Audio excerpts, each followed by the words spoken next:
So coming into the leadership lessons of the day, I'm going to headline this: location is leverage or proximity is leverage. And what I'm going to do is I'm going to talk through a story based on my background.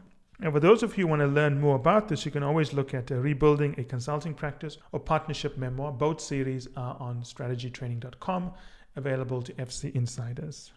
When I started off my career, I was not any better than the other consultants. I still don't think I'm better than the best consultants. I leave the quality of my work for people to judge that.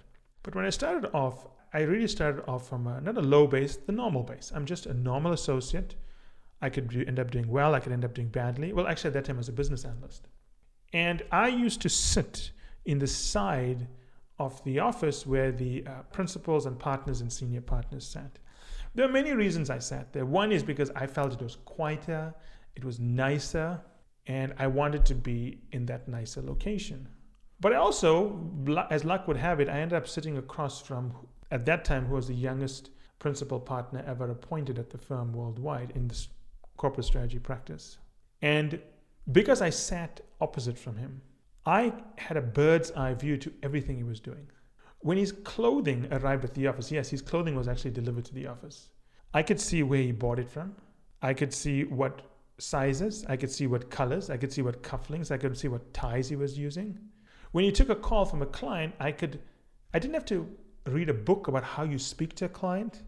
I could listen to how he spoke to the client. I could listen to the body. I could see his body language. I could see how he used his hands to speak because he was using a wireless headset. I could see, I could observe, I could watch how he spoke to consultants who came through. I could see how he handled stress. Oftentimes, when he wanted something done, he would say something like, well, let's see which consultant I can call to get this done. And I was sitting across from him. I would say, well, look, I have time. I can do it for you. Now, of course, I didn't have time and I didn't know what he wanted. But my thinking was that if this is the number one strategy consultant in the entire firm worldwide, and I mean, at that time, I equated youngest partner with best. Not true, but he was still one of the best. My thinking was that if I work for him, I'm surely going to learn more than if I just work for someone else.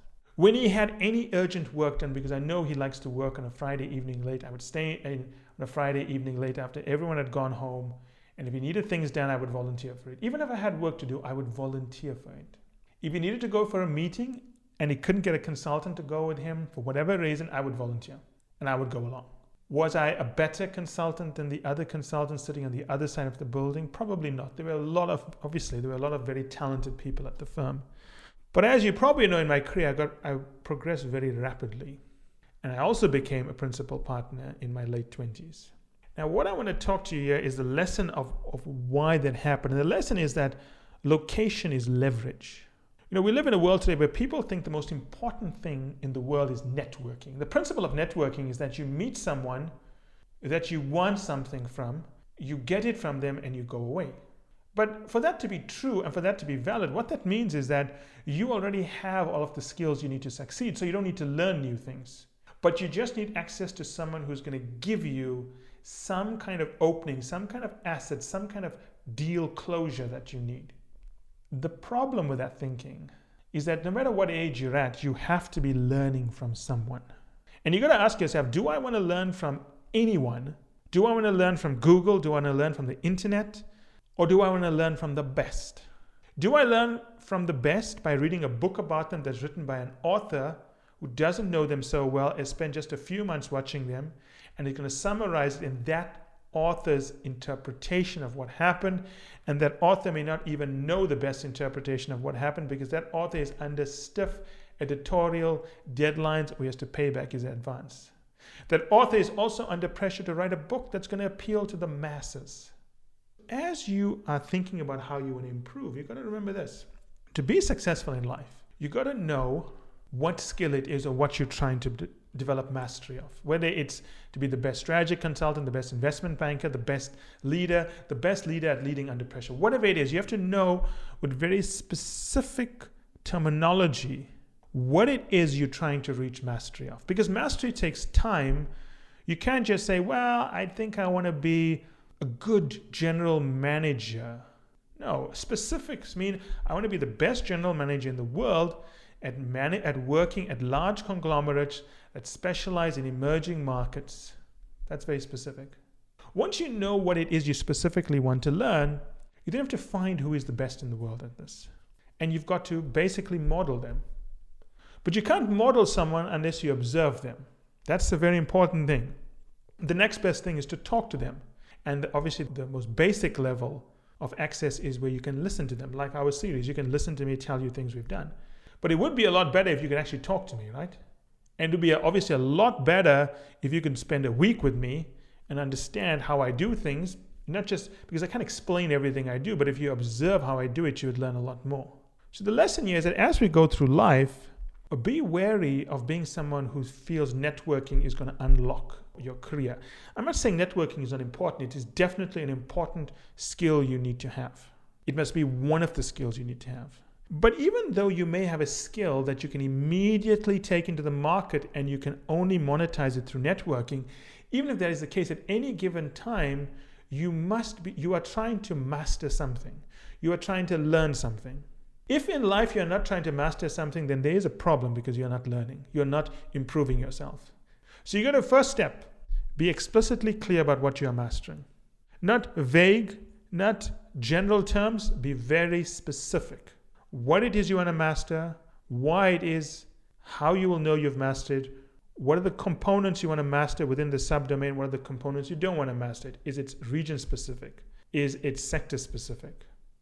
Once you know that, you've got to ask yourself, who are the best in the world at this? Then you've got to spend time with them or you've got to observe them. And you've got to spend time with them and observe them to model their behavior. Because what you don't want to do is go out on a trial and error approach, because honestly, trial and error is just a costly way of failing. Once you model them and you modify what they're doing, then you've got to repeat what they're doing to gain mastery. But what I see a lot of clients doing today is they do the opposite. I've seen clients who have I'll take a classic example, right? So I have a client and she went through many, many years of trying to break out what is known as middle management. And she wants to become an EVP and eventually CEO of a company. But before she worked with me, her model of progressing was very simple. She had attended very good business schools. She had worked at very elite consulting firms and investment banking firms. And her underlying philosophy in life was that I learned everything I need to learn. Therefore, now I just need to network with people who are going to give me access to the roles where I can showcase my skills. Initially, that model worked for her, which is before she worked with us. But then over time, her career stagnates because she's not mastering. She doesn't even know she needs to master what comes next. And then everything just slows down. She reaches that, glass ceiling, if you want to call it, whereby she thinks she's not being promoted because she's an Indian female at an American company, but that has nothing to do with it. Maybe it has something to do with it, but I don't believe that's the underlying reason, because she is quite accomplished and she comes across quite well. But when she started working with me, she had reached the point whereby she had been bumping her head against the glass ceiling so many times that her confidence had eroded. Now, I remember this lady when she wrote to me many years ago when she wanted to join the case interview training program. I didn't take her into the program because I didn't think she'd be a good fit. But I remember how confident she was. And then when I actually spoke to her many years later, her confidence had all dissipated. Her confidence had dissipated not because she knew what to do and was failing. It's because she didn't know what to do, thought she knew what she needed to do, and therefore that's why she was failing. And when I started working on this, trying to get her to understand this principle that all this networking is great, it's going to open many doors for you, but you've got to be constantly mastering the next level. You've got to be very explicit about it. So we set up a program for her to master the next level. What are the requisite skills that EVPs in your company must demonstrate to be an EVP?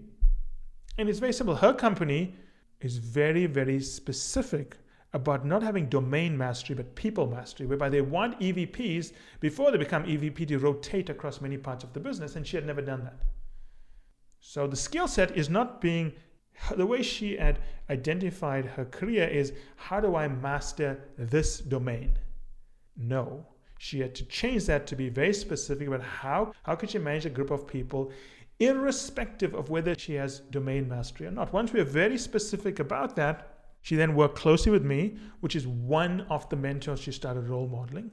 And then we started putting in touch with other EVPs, not to network with them, but to shadow them, to spend one day working with them, to see how they did things, to see how they went into a meeting where they'd just been assigned to manage this new division, and what do they do? How do they get things working?